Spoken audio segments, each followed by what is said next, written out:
Episode की शुरुआत होती है जब विक्रांत दुआ को ढूंढता हुआ नजर आता है। उधर मन्नत भगवान से दुआ करती है कि विक्रांत दोबारा उसकी जिंदगी में वापस ना आए। विशाखा विक्रांत के मन में जहर भर देती है और कहती है कि उसका प्यार फेल हो चुका है। वो विक्रांत से कहती है कि मन्नत अब उसकी जिंदगी का हिस्सा नहीं है और वो उससे दोबारा देखना भी नहीं चाहती। विक्रांत मंदिर आता है और पूजा करता है, लेकिन वो ये नोटिस नहीं कर पाता कि मन्नत भी वहीं मौजूद है। तभी दुआ मन्नत को वहां से खींचकर डांस के लिए ले जाती है। इसी बीच युवी और बंटी के बीच झगड़ा हो जाता है। विक्रांत दोनों को अलग करता है। यशिका कहती है कि वो युवी को संभाल लेगी। वो मन ही मन सोचती है कि आज किसी भी हाल में विक्रांत का मूड खराब नहीं होना चाहिए। थोड़ी देर बाद धैर्य दुआ की फोटोज क्लिक कर रहा होता है। दुआ उससे कहती है कि मन्नत को भी बुलाओ ताकि सब साथ में फोटो लें। धैर्य मना कर देता है और कहता है कि मन्नत बहुत बिजी है, आज उसे डिस्टर्ब नहीं करना चाहिए। वो दुआ से कहता है कि आज उसे पापा के साथ एडजस्ट करना होगा। इसी बीच गोपाल धैर्य को कॉल करता है और शिकायत करता है कि धैर्य उसका फ़ोन नहीं उठा रहा। धैर्य कहता है कि उसके पास बेटी नहीं है, लेकिन दुआ उसकी बेटी जैसी ही है, इसलिए वो उसकी फ़ोटोज़ ले रहा है। दुआ अलग अलग पोजेस देती है और धैर्य उससे बेकार फ़ोटोज़ डिलीट करने को कहता है।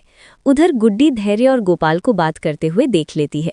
धैर्य गोपाल से कहता है कि वो कल टाइम पर आइस डिलीवर करे। वो कहता है कि गोपाल एक ईमानदार आदमी है और मन्नत खाने की क्वालिटी के मामले में कोई रिस्क नहीं लेगी।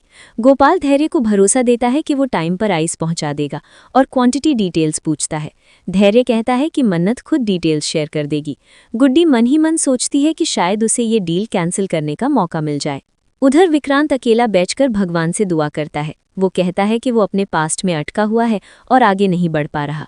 मन्नत ने उससे धोखा दिया और उसकी जिंदगी से चली गई। वो ना तो उससे भूल पा रहा है और ना ही उसके धोखे को। मन्नत और उसके पापा की वजह से उसकी जिंदगी बर्बाद हो गई। उसके जीवन में कोई खुशी नहीं बची। वो भगवान से कहता है कि मन्नत को दोबारा उसकी जिंदगी में ना लाए और उसे कभी उसका चेहरा ना दिखाए। मंदिर में उसे थोड़ी शांति महसूस होती है और वो भगवान से कहता है कि जब भी वो आंखें खोले यही शांति बनी रहे। जैसे ही वो आंखें खोलता है, वो मन्नत को अपने सामने खड़ा हुआ देखता है और शॉक हो जाता है। उसके दिल में एक साथ कई इमोशंस आ जाते हैं। उधर नीतू विक्रांत के पास आने की कोशिश करती है। विक्रांत सोचता है कि मन्नत तो इंदौर में थी, फिर यहाँ कैसे? क्या वो यहीं रहती है? वो मन्नत के पास बढ़ता है और आग से उसे बचाता है। इसी दौरान नीतू जमीन पर गिर जाती है। मन्नत विक्रांत को नोटिस नहीं करती और तुरंत नीतू की मदद के लिए भागती है। धैर्य वहां आता है और डॉक्टर को बुलाता है। विक्रांत देखता है कि मन्नत वहां नहीं है और भी कंफ्यूज हो जाता है। वो उसे हर जगह ढूंढता है। मन्नत नीतू को वहां से ले जाती है। उधर गुड्डी गोपाल का कॉन्ट्रैक्ट कैंसिल कर देती है और झूठ बोलती है कि मन्नत ने किसी और को कॉन्ट्रैक्ट दे दिया है। यशिका विक्रांत से पूछती है कि वो यहाँ क्या कर रहा है और उसे युवी के साथ पूजा करने को कहती है। विक्रांत कंफ्यूजन में होता है कि क्या उसने मन्नत को सच में देखा या ये सिर्फ उसका वहम था। उसे याद आता है कि इंदौर में भी मन्नत ने उसे एक बार देखा था। यशिका सोचती है कि विक्रांत इतना गुस्सा क्यों है और भगवान से दुआ करती है कि उनके रिश्ते के बीच कोई ना आए। बाद में डॉक्टर मन्नत को बताता है कि नीतू को तुरंत सर्जरी की ज़रूरत है, वरना उसकी जान खतरे में पड़ सकती है। मन्नत कहती है कि नीतू की इस हालत का जिम्मेदार विक्रांत है। उसने विक्रांत से बहुत प्यार किया, लेकिन विक्रांत ने बिना सोचे समझे उसे अपनी ज़िंदगी से निकाल दिया। मन्नत धैर्य से विक्रांत की शिकायत करती है।